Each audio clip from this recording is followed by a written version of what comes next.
এটা নিয়ে কামরা নিয়ে পুলিশ অতর্কিত হামলা চালায়, কিন্তু প্রকাশ্যে চট্টগ্রামে ছাত্রলীগ মিছিল বের করে যারা দক্ষিণ এশিয়ার সর্ববৃহৎ জঙ্গি সংগঠন, যারা বাংলাদেশের আইনের মাধ্যমে সংসদের মাধ্যমে নিষিদ্ধ হয়েছে, আজকে তাদেরকে মিছিল করতে দেন আর বাংলাদেশের জনগণের উপর জলকামান নিক্ষেপ করেন, এটা কোনোভাবেই গ্রহণযোগ্য হতে পারে না।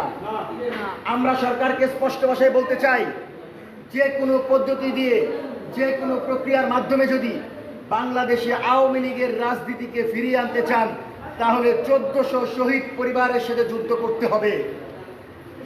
জুলাইয়ের প্রতিটি নেতা কর্মীকে অতিক্রম করে, তাদের চ্যালেঞ্জ মোকাবেলা করে, জনগণকে প্রতিহত করে আপনাকে সেই আওয়ামী এজেন্ডা বাস্তবায়ন করতে হবে।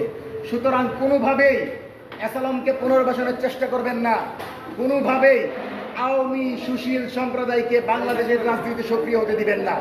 সুতরাং ইসলামী ব্যাংকের ঘটনায় যারা জড়িত এবং যে সকল প্রশাসনের কর্মকর্তারা অতি উৎসাহী হয়ে জনগণের উপর আঘাত করেছে, সুষ্ঠু তদন্তের মাধ্যমে তাদেরকেও বিচারের মুখোমুখি করতে হবে এবং বাংলাদেশের যে কোনো প্রান্তে নাগরিক প্রতিবাদ, নাগরিক সমাবেশ এবং নাগরিকদের কথা বলার, মুক্তভাবে কথা বলার অধিকার বাস্তবায়ন করতে হবে।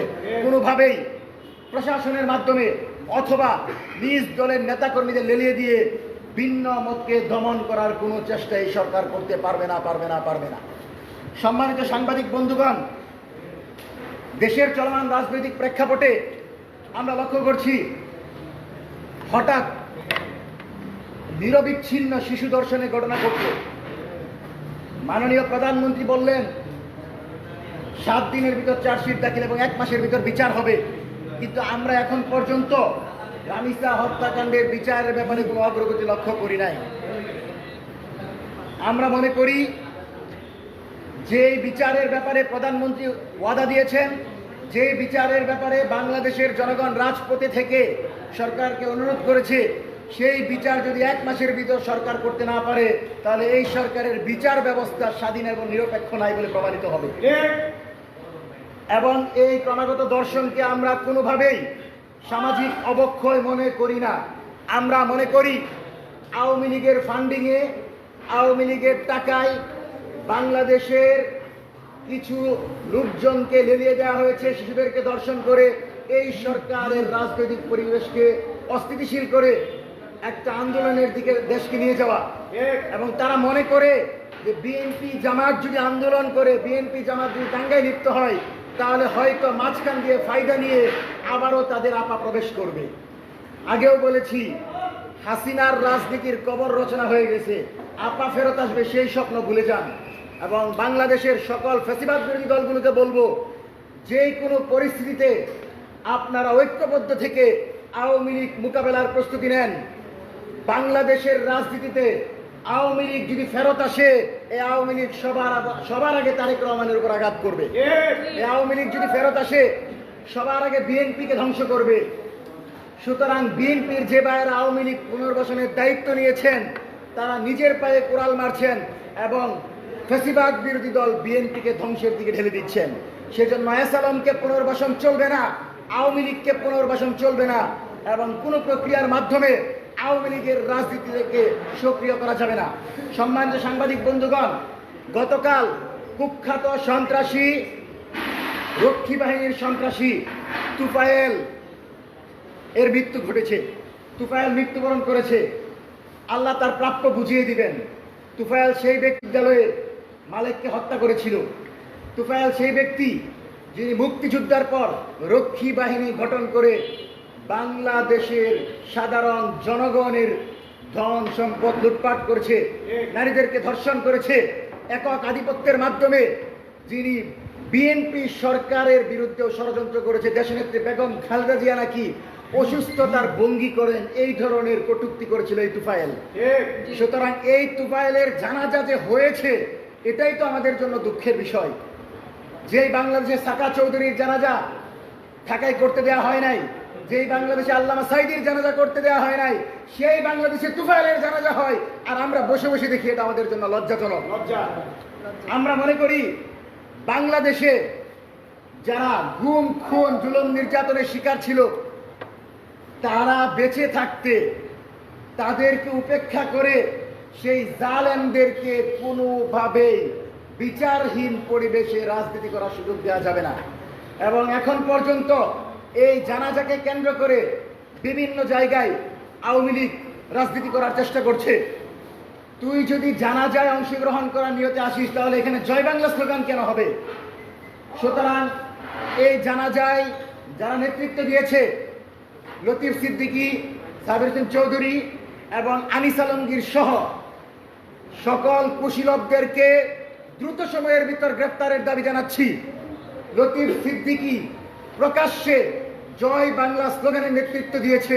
সুতরাং নিষিদ্ধ সংগঠন, গুপ্ত সংগঠন আওয়ামী লীগের নেতাকর্মীদেরকে কোনোভাবেই মুক্ত বাতাসে রেখে বিএনপি সরকার ভালোভাবে বাংলাদেশ চালাইতে পারবে না। সুতরাং এই সরকার যেন দ্রুত সময়ের ভিতর সাবির হোসেন চৌধুরী, লতিফ সিদ্দিকী এবং নিহারি আলমগীরকে দ্রুত সময়ের ভিতর গ্রেফতার করে আমরা সেই দাবি জানাচ্ছি। সম্মানিত সাংবাদিক বন্ধুগণ, পাশাপাশি সরকার তার কমিটমেন্টের জায়গা থেকে দ্রুত সময়ের ভিতর যেন রামিসা হত্যাকাণ্ডের বিচার শেষ করে আমরা সেই দাবি জানাচ্ছি। সম্মানিত উপস্থিতি, আমরা আপনাদেরকে অবগত করছি, যদি সরকার লতিফ সিদ্দিকী, আনিস আলমগীর সহ আওয়ামী কুশীলবদেরকে গ্রেফতার না করে তাহলে আমরা সরাসরি আন্দোলনের দিকে যাব। কারণ আমরা মনে করি কোনো নেতাকর্মী, কোনো পৃষ্ঠপোষককে ময়দানে রেখে বাংলাদেশের স্বাধীনতা, সার্বভৌমত্বকে টিকিয়ে রাখা সম্ভব না। এরা সরাসরি দিল্লির দালাল, এরা সরাসরি আওয়ামী লীগের দালাল। এবং আপনারা দেখেছেন যে শেখ হাসিনা বাংলাদেশে আসার কথা বলছে, শেখ হাসিনা নাকি বাংলাদেশে আসবে।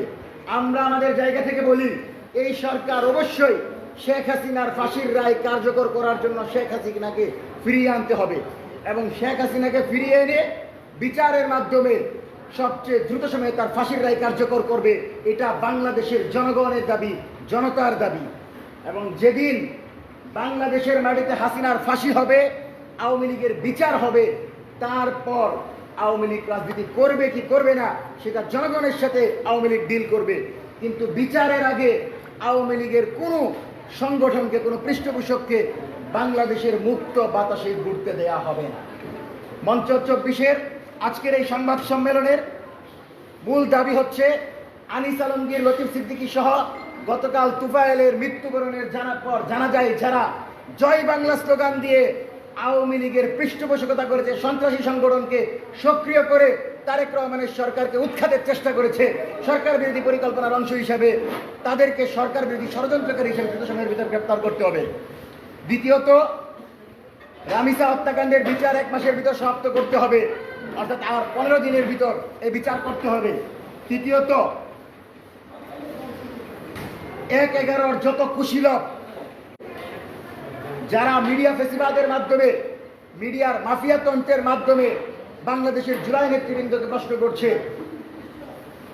1-11 অন্যতম কুশীলব মাহফুজ এবং মতিকে দ্রুত সময়ের ভিতর জবাবদিহিতার আওতায় আনতে হবে।